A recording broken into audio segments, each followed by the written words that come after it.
Otak kita berpikir dalam bentuk gambar dan dalam bentuk kata-kata. Ketika Anda saya minta untuk bayangkan kaya, apa yang terjadi?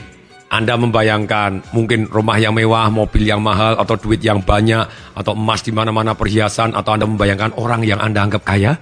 Bisa jadi dalam bentuk bayangan, tapi Anda juga bisa bayangkan kata-kata kaya, K-A-Y-A, bisa jadi.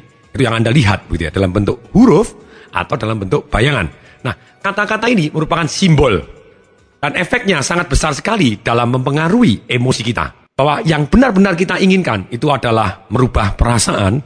Kata-kata dalam peran untuk merubah perasaan sangat-sangat dominan. Manusia berbicara dengan dirinya sendiri, berbicara dengan orang lain, mendengarkan kata-kata orang lain, melalui kata-kata, walaupun kata-kata ini adalah suaranya, ataupun gerakan nonverbal juga. Tapi saat ini kita akan fokus kepada satu yang namanya kata-kata. Ketika saya belajar dari Anthony Robbins, dari bukunya Awaken the Giant Within, Unlimited Power, saya tahu ternyata kata-kata sangat berperan. Ketika saya diminta untuk membuat list kata-kata yang negatif dirubah menjadi yang positif dirubah jadi super dahsyat atau super positif. Ketika saya mulai menggunakan kata-kata yang positif, hidup saya jadi lebih baik dan lebih baik. Bahkan saya juga melakukan tugas. Kalau saya menggunakan kata-kata yang bersifat negatif, atau mengeluh, atau menyesalin, atau mengatakan kekecewaan, yang jelas kata-kata yang bersifat negatif secara emosi, saya harus mengulangi hari tadi dengan kata-kata yang positif. Itu tugas kita nanti juga, bahwa kita harus menggunakan kata-kata positif minimal dalam waktu 10 hari berturut-turut. Kalau kita dalam 1 hari, kemudian kita mendadak ngomong sesuatu hal yang negatif, berkeluh kesah, ngomong yang negatif, ngomong yang buruk, ngomong jelek tentang orang lain, gosip, dan kemudian wajar saja kalau kita ngomong yang negatif tadi, tapi begitu kita sadar, kalau dilanjutin, kalau kita tetap nekat lanjutin lagi, tetap nekat lanjutin tadi, padahal kita sadar bahwa kita tidak boleh ngomong itu, kita harus ulangi dari awal. 10 hari adalah berturut-turut. Jadi ketika hari kelima, ternyata kita masih ngomong yang negatif, apa yang kita lakukan? Kita mulai dari hari pertama lagi untuk ngomong yang positif terus. Kenapa ini sangat penting? Contohnya, ketika Anda ditanya, apa kabar? Jawaban Anda apa? Baik. Kalau pertanyaannya baik, bahkan dari cara Anda menjawab, dari tekanan nadanya, ketika saya tanya apa kabar, saya tahu nasib Anda. Rata orang ketika ditanya apa kabar, jawabannya baik. Tapi kalau dia ngomong baik, beda sekali, karena nadanya berbeda. Nah, demikian juga ada orang yang di bawah rata-rata, ketika ditanya apa kabar, jawabannya tidak bagus lah, lagi susah, lagi sedih, bensin naik, wah flu burung, ekonomi resesi. Nah, semua itu adalah pilihan. Kita bisa kok secara sadar memilih kata-kata yang positif. Kalau orang di bawah rata-rata, itu biasanya kata-kata yang digunakan adalah yang negatif tadi. Sedangkan kalau orang di atas rata-rata, ketika ditanya apa kabar, Anda berjawab dahsyat. Anda berjawab apapun dalam satu kata yang bersifat positif dan baik adanya, yang membuat Anda jadi bersemangat, Anda menjadi lebih bersyukur, Anda menjadi lebih relax, jadi lebih apapun dalam arti yang positif. Pilihan kata itu ternyata mempengaruhi perasaan atau mempengaruhi arti itu 7%. Itu pilihan katanya. Kemudian susunan kata itu juga mempengaruhi arti. Misalnya, ada orang ditanya, gimana? Targetnya bisa nggak? Yang satu menjawab gini, bisa Pak, tapi sulit. Yang satu dibalik, sulit Pak, tapi bisa. Mana yang lebih baik? Sudah pasti yang sulit tapi bisa. Akhirnya tetap bisa. Susunan kata berpengaruh. Susunan kata dan kata-kata ini mempengaruhi hanya 7% dari makna atau arti sebuah kata yang menimbulkan emosi tertentu. Misalnya, terus lalu apa Pak yang lebih banyak dari 7%? Ada, yaitu kualitas suara kita, nada kita, tekanan suara kita, warna suara kita. Itu mempengaruhi 38% emosi seseorang ataupun emosi kita sendiri.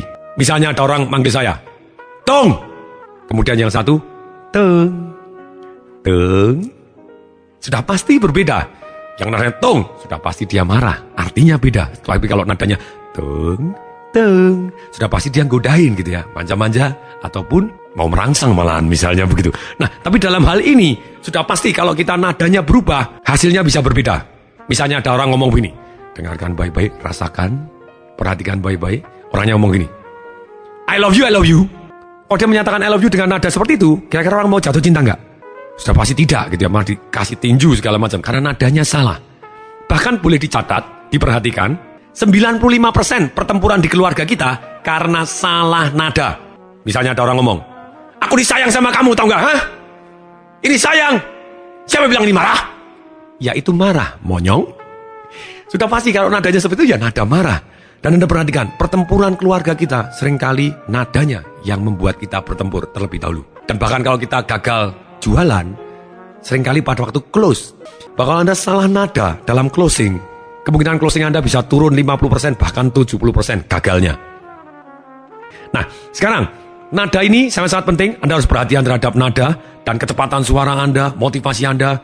Seperti ketika misalnya saya menjadi pembicara motivasi, atau pembicara yang menginspirasikan orang untuk menjadi sukses. Kemudian saya ngomongnya begini. Selamat pagi. Saya Tung Desember hari ini ingin memotivasi Anda. Dor, orang mabok kenapa disuruh tampil begini? Pasti orang bilang begitu. Karena nada kita sangat mempengaruhi emosi orang lain, sangat mempengaruhi antusiasme orang lain. Dan kalau kita antusias dengan cara yang benar, dengan gerakan yang benar, dan melakukan penyesuaian dengan orangnya, mengikuti dia dan menghormati dia, dan tanpa sadar dia akan ikut semangat dengan kita. Kalau nada atau kualitas suara 38%, kata dan susunan katanya itu hanya 7%. Lalu setelah dijumlah itu adalah 45%. Yang 55% apanya, Pak? Ternyata yang 55% tergantung dari gerakan kita. Nah, gerakan kita sangat mempengaruhi emosi orang lain. Tolong Anda bayangkan, karena saya akan cerita begitu ya. Misalnya orang ngomong nadanya tepat. Ngomong I love you, nadanya tepat. Benar-benar sangat-sangat tepat, kemudian susunan katanya tepat. Tapi gerakannya, misalnya dia ngomong begini, perhatikan, dengarkan, rasakan, dan bayangkan baik-baik. Dia ngomong gini, sayangku, I really love you. Tapi gerakannya kelihatan seperti orang mau muntah dan kemudian meludah. Apa yang terjadi? Apakah dia bisa merasakan jatuh cinta orangnya? Sudah pasti tidak. Orangnya merasa terhina. Gerakan sangat-sangat dominan. Ketika orang misalnya maki-maki orang. Mohon maaf saya menggunakan kata-kata keras. Tapi misalnya begini. Orang ngomong, dasar bajingan. Tapi tangannya kanan merangkul dan memegang bahunya dipuk-puk begitu. Dan kemudian dia memandang wajahnya dengan penuh semangat. Dan dia ketawa, dasar bajingan gitu ya. Tapi apa yang jadi? Apakah dia merasa dimaki-maki? No. Karena gerakannya menunjukkan dia sangat bersahabat. Kelihatan sangat hangat. Jadi dia tahu, ini kata-katanya cuma main-main walaupun nadanya seperti ini. Demikian juga gerakan kita. Gerakan kita itu kombinasi. Sangat-sangat dominan. Makanya kalau pengen mempengaruhi perasaan kita, tadi sudah ngomong gerakan. Fokus juga tergantung gerakan kita. Kata-kata juga tergantung gerakan kita. Gerakan memang benar-benar sangat dominan dalam mempengaruhi perasaan kita dan perasaan orang lain.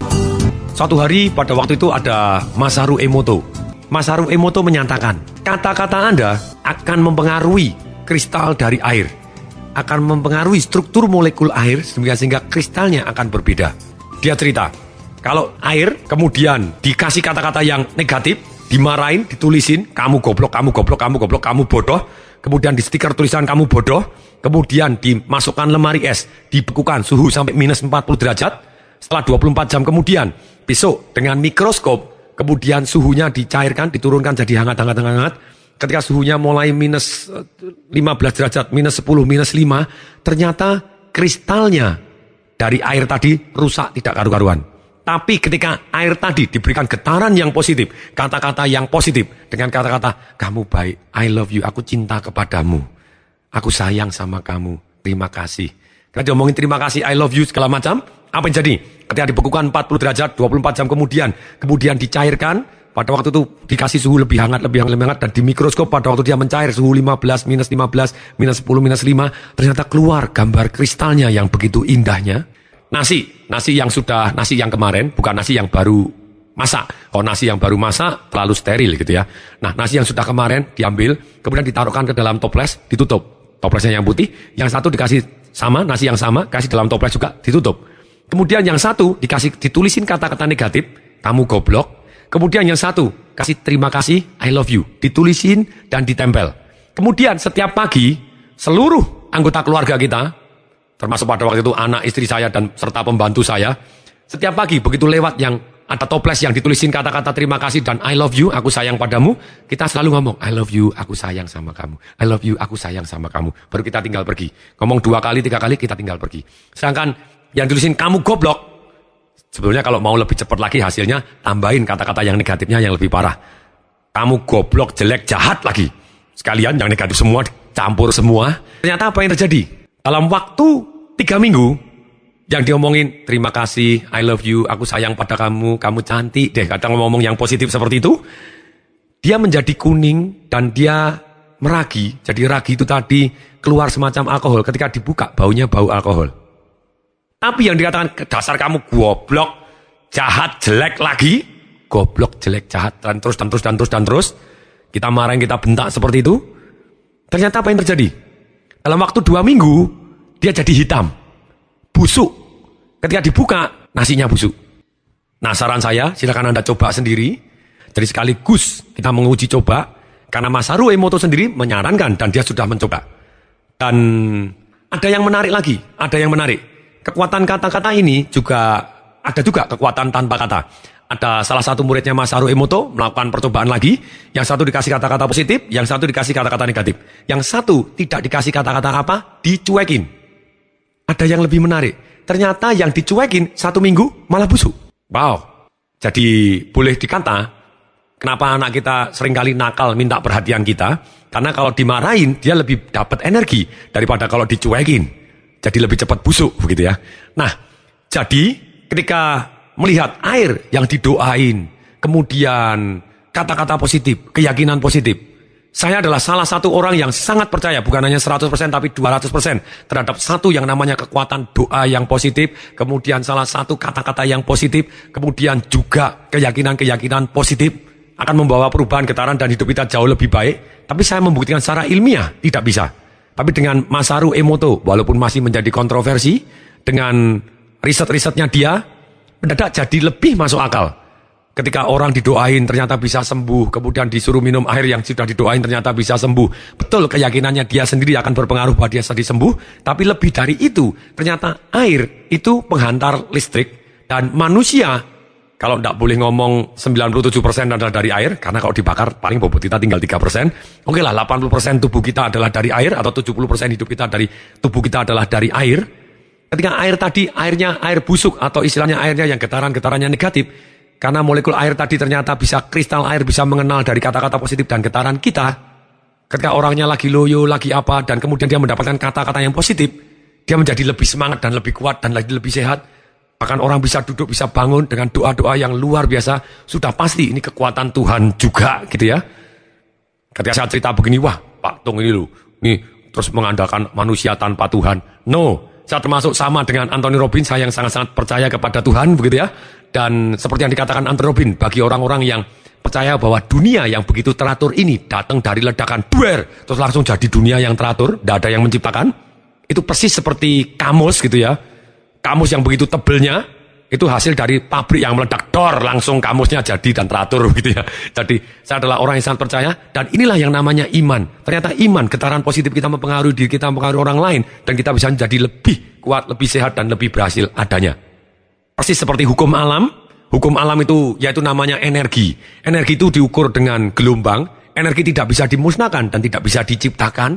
Ketika kita berpikir positif, ketika kita berdoa positif, ketika kita mengucapkan kata-kata positif, getaran ini sampai dan membuat kita jadi lebih fresh dan lebih segar. PR yang pertama, yaitu Anda sudah ingat, bahwa dalam 10 hari berturut-turut, kita harus ngomong yang positif. Tidak boleh mengeluh kesah, tidak boleh menyatakan kekecewaan, tidak boleh ngomong yang negatif, tidak boleh gosip, benar-benar ngomong yang bermanfaat, penuh solusi, dan penuh manfaat untuk orang lain dan untuk diri kita, serta direstui Tuhan. Lupa lah kalau ada masalah bagaimana kita ngomong. Ya kita ngomong, tapi dalam hal ini bukan secara emosi, tapi kita ngomong secara logika. Ini kebetulan ada tantangannya begini. Kita tidak perlu ngomong masalah, tapi kita ngomong pakai bahasa yang positif. Ini tantangannya adalah seperti ini, kita harus begini, harus begini. Saat ini kita mengalami begini, kenyataannya begini. Misalnya angkanya turun juga boleh, ini penjualannya turun, misalnya begitu. Sekarang kita tanya, supaya bisa jadi naik bagaimana? Supaya positif bagaimana? Nah, gongnya harus ke positif. 10 hari berturut-turut. Dan ketika Anda, wajar saja kalau misalnya sekali waktu, Anda kumat, ngomong yang negatif, aduh kok begini, mulai berkeluh. Apa yang dilakukan? Anda sadar, Anda harus cepat-cepat berubah. Oh tidak, itu dulu. Sekarang saya mau yang lebih positif. Anda langsung ngomong gitu. Oi, ikutin saya, ngomong. Itu dulu. Ayo, ikut ngomong. Itu dulu. Ayo, itu dulu. Oke, itu dulu. Itu dulu. Misalnya Anda lagi, aku ini lagi capek. Oh, itu dulu. Mulai hari ini saya tahu bahwa saya harus charge baterai untuk jadi lebih semangat. Jadi Anda ngomong yang positif berturut-turut selama 10 hari. Dan apabila, sekali lagi, kalau Anda di hari ketiga atau di hari ke-9 pun, mendadak Anda tahu dan Anda ngomong negatif, tidak cepat-cepat Anda rubah. Anda berkelanjutan ngomong negatif terus, lebih dari 2 menit. Anda nekat ngomong negatif, ngerasain orang ngomong yang negatif, ngomong yang buruk, ngomong masalah, ngomong berkeluh kesal, kecewa, ngomong yang negatif, segala macam semua hal yang negatif. Anda tetap ngeyel terus walaupun Anda sadar, berarti Anda harus mulai dari hari yang pertama. Saya melakukan ini berturut-turut dan hasilnya sangat-sangat positif, sangat-sangat luar biasa, sangat-sangat dahsyat. Kemudian yang harus dilakukan sekarang juga, setelah selesai mendengarkan si audio ini, keluarkan buku sukses Anda, tulis kata-kata di sebelah kiri, dibuat kolom begitu ya. Di kiri, kolomnya ada 2, kiri dan kanan. Di kolom kiri adalah kata-kata yang negatif, dirubah menjadi netral atau yang positif. Itu. 1 halaman penuh, Anda harus buka, Anda boleh 2 halaman, boleh 3 halaman, boleh. Tapi minimal 1 halaman penuh kata-kata negatif Anda, rubah jadi yang positif. Kemudian di halaman berikutnya, cari halaman kosong, halaman apapun gitu ya. Dibuat 2 kolom lagi, 1 kolom yang kiri adalah tulis kata-kata biasa. Apa kabar? Baik, biasa aja, ya cukupan. Dibuat di sebelah kanannya menjadi mantap, dahsyat, super. Mbahnya dahsyat, luar biasa dahsyat. Apapun yang bukan hanya sekedar positif, tapi sangat positif. Saya beri contoh sebelum Anda melakukan tugasnya. Saya marah. Wah, ini kalau Anda saya marah. Itu intens sekali kata-kata Anda, berarti Anda marah. Anda rubah menjadi kata-kata misalnya, saya sedikit bising. Boleh dinetralisir, saya sedikit terganggu. Oke. Kamu membuat saya marah. Wah, ini kalimat yang pantang begitu ya. Berarti Anda meletakkan tanggung jawab, Anda meletakkan kekuatannya di orang lain. Anda lebih baik ngomong, mohon maaf, saya sedikit terganggu. Jadi Anda yang terganggu, bukan dia yang mengganggu. No, Anda yang memutuskan diri Anda terganggu. Tapi itu sudah cukup netral, lebih positif daripada Anda membuat saya marah. Nah, kemudian, misal, aku tertipu 10 juta. Daripada kita ngomong, aku tertipu 10 juta, dirubah jadi kata-kata yang positif. Ongkos belajar saya 10 juta. Ini beda sekali maknanya. Kemudian ketika Anda bilang, mati aku, Anda bilang, dahsyat aku. Kenapa tidak? Siapa yang terjadi? Boleh gitu ya. Nah, silakan gitu. Jadi Anda boleh membuat jadi, karena mati sama dahsyat hampir saja sama. Aduh, dahsyat ini gitu ya. Itu ya. Jadi Anda boleh sih ngomong yang negatif asal nadanya dibuat begini dan gerakannya lain, Anda bisa tahu bahwa itu tidak sungguh-sungguh gitu ya. Tapi dalam hal ini Anda sekarang tahap belajar untuk merubah kata-katanya, bukan hanya gerakannya dan nadanya. Terus kemudian misalnya Anda bilang, saya tertekan. Pilih jadi yang lebih positif, bahkan dahsyat. Saya tertantang. Saya dalam kondisi tertantang. Beda sekali. Saya pernah dengar satu cerita gitu ya. Ada satu orang ketika ditanya, kamu kok bisa pada waktu tampil terus kemudian tidak bisa ngomong, tidak bisa begini gimana? Pada waktu itu saya jantungnya deg-degan, kemudian saya agak kaku-kaku, saya agak keringet dingin. Jadi akhirnya saya tahu bahwa itu pasti celaka. Dan ternyata betul, saya maju jadi saya tidak bisa ngomong. Pada waktu saya ngalami juga, tangan saya juga dingin dan jantung saya berdetak. Sebetulnya setiap saya mau tampil saya selalu ngalami. Selalu saya ngalami. Saya bukan tenang-tenang seperti yang Anda katakan. Pada waktu saya mau tampil, bukan lancar-lancar gitu. Waktu saya mau tampil, jangan detak jantung saya meningkat. Tangan saya dingin, saya agak tegang begini. Saya pakai begini. Dan saya tahu, ketika saya mengalami itu, berarti saya sudah siap untuk meledak. Apa bedanya? Yang satu dengan tangan yang dingin, dengan detak jantung yang deg-degan, dengan agak berkeringat, terus kemudian dia merasa bahwa itu membunuh dia, gitu ya, memparalaiskan dia, atau membuat dia lumpuh. Yang satu bahwa dikatakan, ini saya sudah siap.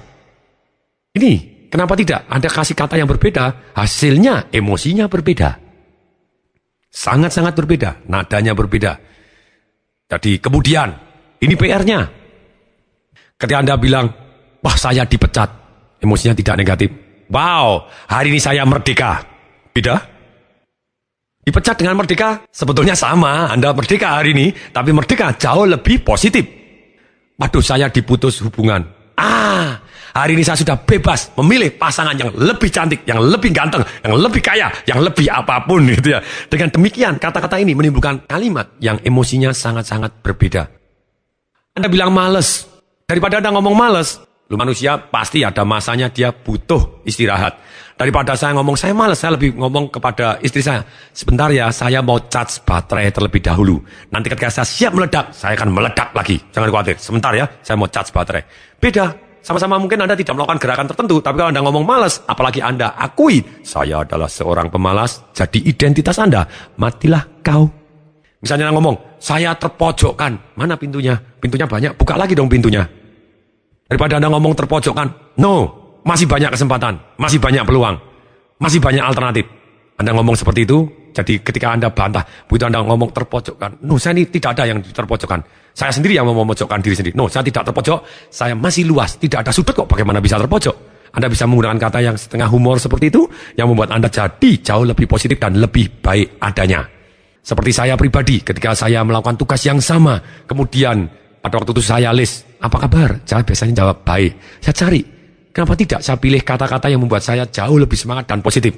Apa kabar? Dahsyat. Mantap sekali.